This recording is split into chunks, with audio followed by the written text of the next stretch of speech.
big game the other night over at Stockton. Atlantic City with a 1-point win over Wildwood Catholic. I think a lot of us didn't know which way that game was going to go, but we all expected a great game, and boy, did we get it.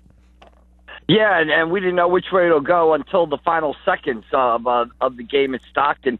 And then you talk about the Cape Atlantic League tournament and Atlantic City kind of making a statement that, hey, they should be the number one seed with that 60-59 win. Nazim Derry with the big three-pointer, and Ray Bethea Jr. just finishing up a great week, 24 against Wildwood Catholic. I think he averaged 34 points for the week, got a school record 51 against ACIT on Wednesday night. So a great week for Atlantic City, and a great game that I'm sure people wouldn't mind seeing again in 2 weeks when the Cape Atlantic League is decided. But, there's a number of other teams that might have a say about that, chief among them St. Augustine Prep. Yeah, I was just about to say, you took the words out of my mouth. I think St. Augustine might have something to say about that. So, oftentimes it's not clear-cut in terms of the seeding, especially on the boys' side. But the way things have shaped up, in your mind, is it Atlantic City as the 1 seed with the win over Wildwood Catholic, Catholic with the 2 having the win over St. Augustine, and then St. Augustine sort of the hard luck 3? I mean, look, the Prep did beat Atlantic City, but they also lost to Atlantic City. Right. I think you lay it out perfectly right there as far as the top 3 seeds. That's the way I would go. The seeding committee meets this week, and they'll have the final say. But I would go Atlantic City 1, Wildwood Catholic 2, St. Augustine 3. And then after that, I think it's kind of muddled right now. You have Holy Spirit, which has kind of been on the outskirts of the Cape Atlantic League tournament all year long, putting themselves probably in the tournament. I think with a win Monday night, they clinch a spot against Absegami. But, a big win last night for Holy Spirit over Ocean City, a big win over Mainland regional basketball team that's playing very well right now, also got a big win over Lower Cape May. So I think those top 3 spots are solidified. But I think, 4 to 8, kind of up in the air right now with some big games to be played on Monday night, chief among them, St. Joe and Pleasantville. Yeah, no doubt about it. I think a lot of us pretty much assumed that there wasn't going to be an at-large team out of that national conference that, between Ocean City, Lower Cape May, and Holy Spirit, sort of, whichever 2 got the automatic bids, that might be it. But now all of a sudden, for the first time all year, you have Lower Cape May at 14-6, and, if the seeding happened today, they would be out of in terms of the automatic bids. I mean, is Lower Cape May a team that people should be thinking about earning one of these at-large bids? Yeah, absolutely. That's what I think about, the picture becoming, I don't want to say cluttered, but maybe a little cloudy is a better word. You had Lower Cape May, a hard luck loser to Ocean City on Wednesday night. Ocean City goes down there, wins the game by 2 points. Joey Sacco hits 2 free throws with 0.5 seconds left to give Ocean City the victory. And then Lower Cape May, loses last night to, as I mentioned before, a mainland regional team that, you've got to take a look at their resume. They've got a couple of impressive wins, including one over Pleasantville, earlier this month. So, I think that picture is cloudy right there. And that's a great thing I love about the Cape Atlantic League tournament. You have a week like this where, the rest of South Jersey's kind of a little bit dormant, but you have, Cape Atlantic League games played that are league games that really have ramifications. And you see it with Lower Cape May. Like you said, they were leading that national division all year long. And now in the span of about 3 days, Wednesday to this morning, they go from having a clinch spot leading the division to being on the outside looking in and having to maybe get a wild card spot. So, that's the sort of, ups and downs that having that tournament, kind of brings to the season. We're talking Cape Atlantic League Boys High School Hoops with Mike McGarry of the Press of Atlantic City. So one of the big conversations, Mike, at least Mike Gill and I have had in calling some of these games live is, all right, so you have the top 3 teams, really, Atlantic City, Wildwood Catholic, St. Augustine. Who's sort of that 4th team, right? Because it matters. That 4th team gets a home game in the first round. I mean, is that really St. Joe at this point at 17-3, 6-2 in the United Conference? Is that sort of the Wildcats are the clear-cut favorite for that 4 seed, or do you see things maybe a little differently?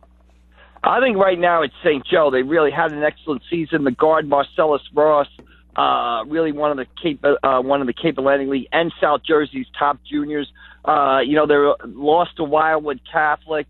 They've had an excellent season. So I think St. Joe is right there at the number 4 seed. But again, they have a big game Monday night, I believe, at Pleasantville. That's a huge game. If St. Joe were to win that one, okay, hey, now they solidify that 4th spot. But now they're going up against a Pleasantville team that maybe might need that win. We talk about Lower Cape May. We talk about Mainland, and Millville in that wild card conversation, and Pleasantville in that wild card conversation. There's only 2 wild cards. I just named 4 teams. So, St. Joe's going to need that win on Monday night to sort of solidify that 4th spot. And Pleasantville might need that win to close the case out for a wild card berth. And again, I come back to that's what I love about the tournament. Wildwood Catholic is in control of the United Division. St. Joe versus Pleasantville, on the last week of the regular season it's an interesting game. It's a good game. But now on Monday night, it's almost a pseudo playoff game. And that's what the Cape Atlantic League tournament brings to the regular season. It makes these regular season games much more important than they would if that tournament didn't exist. Does the Cape Atlantic League tournament as a whole, Mike, seem a little more wide open than it has been in recent years? I mean, St. Augustine was on such an incredible run there, and, Atlantic City gave them some good games over the last couple of years in the final, but it always seemed, at least to me, that the Hermits were that clear-cut top team going in, whereas this year, I think any of those top 3 is certainly capable of winning it, and then you can't discount some of these other teams we talked about, 4 through 8, who are going to make the tournament. Look, Millville has given Atlantic City a couple really close games. They've battled maybe not as closely with St. Augustine, and then, you talk about the National Conference, too. Any of those teams that advance out of there, Ocean City, Holy Spirit, Lower Cape May, certainly capable of winning some games, too. Does it seem more wide open maybe this year than in a couple years past? Yeah, I would say, again, St. Augustine, as you mentioned, the clear-cut favorite the past 3 seasons. And maybe Atlantic City, when the tournament first started in 2012, 11, when they had a great teams that won state titles, they were the clear-cut favorite. This year, I don't think anybody's going to be surprised if Atlantic City, Wildwood Catholic, or St. Augustine wins the tournament. Any one of those 3, no one's going to say, boy, that's an upset, or I didn't think that team could do it, or something like that.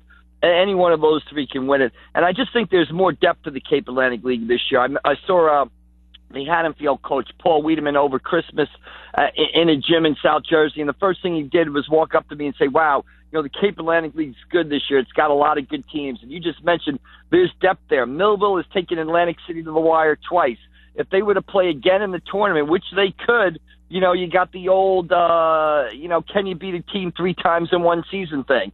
St. Joe with Marcellus Ross is certainly capable of pulling an upset. They had Wildwood Catholic on the ropes in their regular season game. So, I think you're right. There is more depth to the tournament, both at the top where you don't have that one super team. You have 3 very, very good teams, and throughout the rest of the seeding, I think you have teams that, could pull an upset or 2 along the way. It seems like the opposite sort of storyline on the girls' side, Mike. I mean, Mainland is just having one of those years that, quite frankly, I think a lot of us expected. I mean, Kylie Watson is one of the top players, not only in South Jersey, not only in the state, but in the country. She's only a sophomore. The Mainland girls are undefeated, clearly the number 1 seed in the Cape Atlantic League tournament, and everyone expects the Mustangs to be there championship Saturday. But, after that, who's going to be the other team there? I mean, Ocean City's been on such a great run the last couple of years, and the Red Raiders a little bit younger, this year. We had Jason Kessler on Millville, and the Thunderbolts putting together a really good season. Maybe who do you expect, I guess, maybe a couple of teams that could possibly challenge Mainland? Again, the Mustangs have to be the odds-on favorite, but who else could make a deep run on the girls' side in the Cal tournament? Yeah, I mean, you said it right there. Mainland's the clear-cut number 1, and then 2 through 8 on that side, or on the girls' side, are just as kind of jumbled as the boys 4 through 8, and pretty even. I'll give you a team to watch when both the Cape Atlantic League and the South Jersey Group 4 tournament starts on the girls' side. Atlantic City, with the transfers, Sienna Red and now Tiara Howard eligible. They had a big week this week. They beat Millville. They beat ACIT. Their record is 9-9. It's not great, but those transfers have become eligible. They've got some talented other players on the team, and athletically, I think they're a team that could match up with Mainland. Now, I think Atlantic City would have to play, the game of their lives, but and they're going to be a seed in the Cape Atlantic League tournament. They might be a 7 seed, a 6 seed, or maybe even an 8 seed. So who knows when they would meet Mainland along the way. but I think Atlantic City is the Atlantic City girls basketball team is a team. Don't judge them by the record. They're not the same team. The transfers have made a big difference, and I think the Atlantic City girls basketball team is a team to watch as the Cape Atlantic League and the South Jersey Group 4 tournament begins, in the upcoming weeks. No doubt about it. In terms of the at-large bids, though, on the girls' side, I mean, it's a little more clear-cut. I mean, certainly seeding-wise, a lot's up in the air, but there's really only 9 teams with winning records on the girls' side in the Cape Atlantic League. So, Millville, Atlantic City getting in out of the American Conference, Mainland getting in out of the National Conference, Middle and Wildwood Catholic in out of the United Conference. So then, you have what? You have to assume Ocean City or Holy Spirit's going to get that second spot in the National. So how does it break down? I mean, ACIT's at 14-8 out of the American. Either Holy Spirit, I guess, looks like maybe that odd team out in the National, and then Cedar Creek too. Both of those teams at 13-6. Who do you think might be the odd team out there? Well, right now I give the edge to the Holy Spirit and Cedar Creek. I think you're going to get 4 out of that middle division. I mean, I think Cedar Creek has some impressive wins.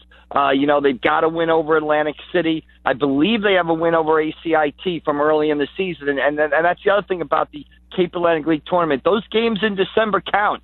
They might have faded from our memory right now, but those games in December, over Christmas, early January, when you look at the team's resume, that's what matters. That's what it looks at. So, right now I think you go 4 teams out of that national division, Mainland, Ocean City, Holy Spirit, and Cedar Creek, which I guess it would be Holy Spirit and Cedar Creek right now getting those wild card berths. And then, Mike, real quickly, obviously we still have the Cape Atlantic League tournament to go, but, the state playoff brackets are also out now, and I guess if we're going to pick sort of one little nugget to throw out there, it's Wildwood Catholic, for really the first time that I can remember, earning that number 1 seed in South Jersey B, and a possible clash with maybe even Holy Spirit in the second round. And for me, that's a huge great draw for Wildwood Catholic, the boys, because look, Ranny and Mater Dei are on the other side of that bracket. So, I mean, in your mind, does Wildwood Catholic have a really good shot to make a deep run, deeper than before, because so many of those South Jersey, quote-unquote South Jersey teams are back in the North, but a legit shot to make a run come state playoff time? Yeah, absolutely. I mean, you hit it. In the past, South Jersey non-public B somehow had the Patrick School, which is in the heart of Elizabeth, New Jersey, Gill St. Bernard, which is about 30 miles north of the Raritan Bridge, and Roselle Catholic, which is on the other side of the Raritan Bridge. I've been in New Jersey a long time, and anything south of the Raritan Bridge, or anything north of the Raritan Bridge, up there exit 125 of the Parkway, is not South Jersey. So I don't care what you tell me. So now those 3 powers are all in the north, and the Ranny School and Mater Dei are excellent teams, but I've seen both those teams play, and I've seen Wildwood Catholic. Wildwood Catholic can play with those teams. Would they be the underdog going in against those teams? Absolutely. But is it the impossible dream for Wildwood Catholic to beat one of those teams? No, and they're only going to have to beat one, which you mentioned is the key factor, because those teams are 2 and 3 and on the opposite side of the bracket.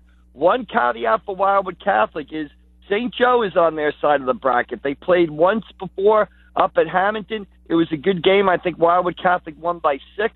They play Wednesday down at Wildwood Catholic, and now they could, face each other in the South Jersey non-public B tournament also. And again, you get into the can you beat a good team, the old cliche 3 times in one season. So that's the caveat there. But certainly, if you look at Wildwood Catholic's draw, if you ask Dave DeWeese before the season starts, how do you want the South Jersey non-public B bracket to look? He would have picked how it looks right now. No doubt about it. No love lost between St. Joe and Wildwood Catholic on Valentine's Day night down there, and the game will be in North Wildwood. Mike McGarry from the Press of Atlantic City, appreciate the time, and I'm sure he'll be checking in with Sully again next week.